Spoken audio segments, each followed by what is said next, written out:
I'm involved. Yes. I mean, again, they went after him for very specific reasons. Obviously, acting's great, but you need somebody that has the charisma for this kind of role. Because Indiana Jones just doesn't work without that kind of charisma. And that is why charisma is a stat in D&D. Very true. You definitely need it. So, were there any things you didn't like about this movie? I don't know. I mean, it's really good and just, like, I don't know. I was captivated the whole time.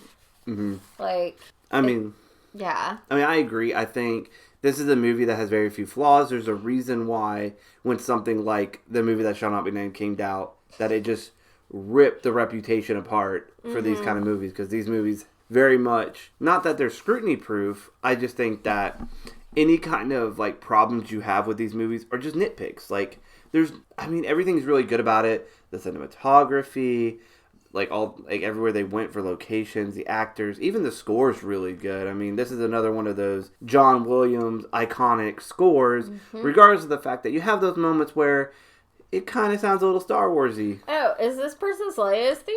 Where Marion has her hair in braids and is wearing a white dress? Very much. It's very much like for the first, couple notes, it's just like, waiting. And then it changes, maybe going up in terms of, notes versus down to hit those iconic sounds. But overall, very good. And, of course, since it is Steven Spielberg, George Lucas, got to have the Wilhelm scream in there. Very hard to miss. God. It was just there, and it was great. And this movie is just chucked with iconic shots in general that obviously get lifted all the time and that are repurposed in animation, other movies. And I mean, even the behind the scenes stories for some of these moments are just so good. Like him in the desert fighting this big dude with a sword. Supposed to be a nice, cool action scene. Well, he just didn't feel good that day. He was like, "Can I just shoot the guy?" Yeah, cool. Shots him. Damn. Scene. Iconic history done. I thought he shot him and the directors were just like, yes. No, I'm pretty sure he asked first, just being like... Well, that's nice. Because there's no way it's just coordinated where the guy would just know to fall. True. After being shot. It had to be like, can I just shoot him? And obviously you had the scene toward the end of the movie with Rene Ivanuz, where the fly goes into his mouth, and you don't see it leave. And that's just that's an interesting moment. I know, I totally freaked out when I saw the bug crawling in his mouth. I was just like, oh my god! And it just shows what an amazing actor he is, that he didn't break character. He did not break character at all. But again, going back to scenes that have been recreated, Marion uses a frying pan as a weapon, and that is 100% going to be my apocalypse weapon. It's a frying pan. It works in every movie ever. So, hold on to your frying pans, everyone. Well, think about it. Obviously, knives and such are good because they can penetrate skin and all that, and they can do major damage. The nice thing about a frying pan is that it's so big, it's hard to miss your target when you're swinging it. It's a shield and a weapon. Yes. I mean, it's literally a face-sized weapon. Mm-hmm. So, especially if you get a nice thick metal one. It's great. So. Also, the monkey... that was basically the same as the monkey in Pirates of the Caribbean, except this monkey knew how to do a Hitler salute. Yeah. That really threw me off guard, and I was laughing for a really long time. Yeah, there were just things in this movie that, upon rewatch so many years later, after so many movies have come out, and you notice the things that, have obviously inspired out of the movies. For me, one big one, obviously, is Captain America the First Avenger. That movie is pretty much just Indiana Jones, but he's a superhero. Even though Indiana Jones in this movie kind of does, not really superhero things, but he might as well be. He's just unstoppable, unbreakable. He can get shot, cut, whatever. He's still gonna kill you. He's gonna win. It doesn't matter. I love that scene where he gets shot in his arm and the blood is obviously on the outside of the vehicle and not bounced off of the inside of the vehicle. Obviously when he's shot, you can almost see, it almost feels like if you, pause at the right time, you'd see the fake blood being splattered on the window from the outside. Just like if you pause, you can see the glass between him and the Cobra. Or King True. Cobra. As they say, I haven't actually seen that, but I believe it. Because, I mean, obviously you're not going to put an actor in a dangerous situation without some kind of protection. First time I saw it, me and the kids I was babysitting, we spent like 20 minutes pausing, rewinding, trying to find that glass. We saw like the base, like the most minuscule hint of the glass. And we were like, good enough. Yes. Sometimes you just have to move on. Yes. But in terms of other things that I just kind of like, little things that I noticed that I really enjoyed was like, so I think one of the funny criticisms about something like Star Wars, especially the original, was that when they beat up the stormtroopers that came upon the Millennium Falcon when they first got onto the Death Star, like, the outfits just happened to fit them regardless of what size they were. And, like, not that that's, like, a criticism, probably more of a nitpick that, oh, it just happens to be that it fits both of them perfectly. But one of the things I liked about in this movie is that there are moments where it's like he knocks somebody out, tries to take their clothes, and it's like, oh, it doesn't fit. Oh, no. And then somebody else happens to walk up and be like, that works better. And Nate knocks that dude out. There was that guy that's like, brush your hair, you look so ugly, and then he knocks him out. Yeah. But it's just funny that it's just one of those little things that stuck out, because in so many movies you just have those tropes where it just so happens that the outfit always fits. That when you need an enemy outfit, you put it on, it fits perfectly, and you move on. And you don't think twice about it. It's kind of nice that a movie that's as old as this is has those moments that even today stick out. Because it's like, oh, that's different, and that's fun. Yeah, there were a couple lines in this movie that really stuck out to me.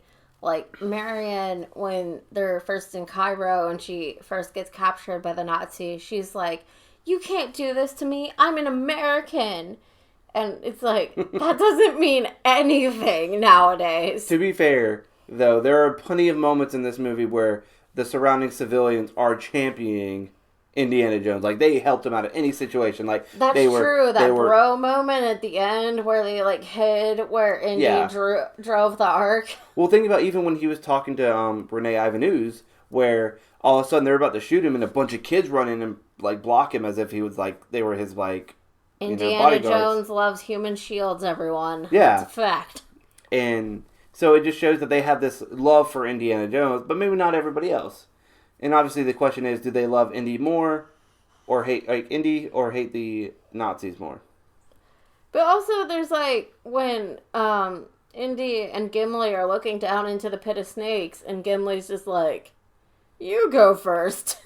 Classic Gimli. Yes. Do you think he knew in that moment that Indiana Jones was afraid of snakes? It's like the one like phobia he has. But he had to have known because they're friends. Yeah, I guess so. Like, my friends know I hate birds and I'm scared of birds, so... Very true. Like, he had to have known that he hates snakes. Very true. So, do you have anything else? I have a lot more else. Oh, I'm sorry. I didn't know you had more to talk about. Well, the dress that Renee gives Marion is very similar to the dress that Princess Vespa wears in Spaceballs. So it's almost like another nod to like the Han Solo-ness of Harrison Ford. And I did have to laugh when Marion was dropped into the snake pit and she's like, this whole place is slithering. And it's like hashtag Slytherin common room.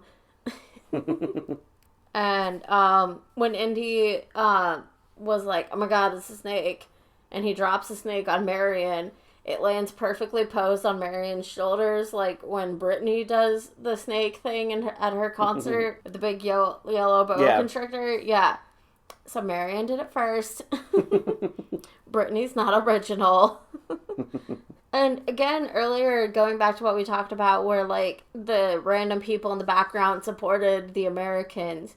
Indy, there was one scene where Indy, like, rode by on a horse, and all the guys, or the workers at the dig site, like, stood up in succession, and it's like, boom, the wave was invented. Also, Indy threw a lot of guys out of windows, which brings into the use of my favorite word, defenestrate, which means to throw out a window. And I know you and I had the same thought at the same moment, because we were both later just like,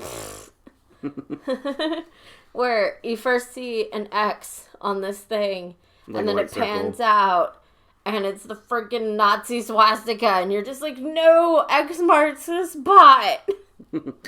I mean, X did mark the spot for the Nazis, because that's where they obviously were taking the Ark, and that's where they died. So Thank God they died. it marked their death. I don't know if you guys can hear my eye rolling. Renee and all those guys did not see their faces melting.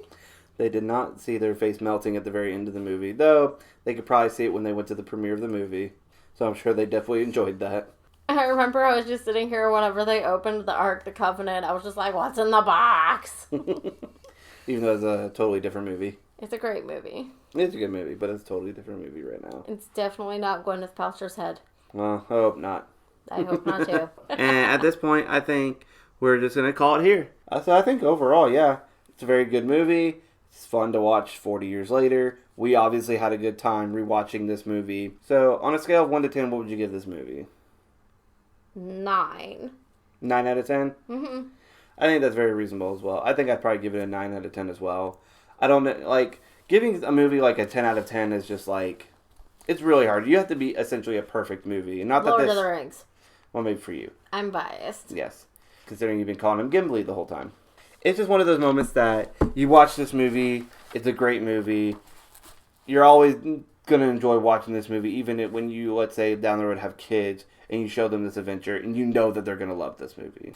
So, I think overall, we have good impressions of this movie, and I say we recommend watching this movie if you haven't seen it, or if it's been a long time since you haven't seen it, go back and rewatch it. Mm-hmm. And hope you all had a good time, and we will see you on the next episode of the Movie Shots Podcast. See you guys. Shots!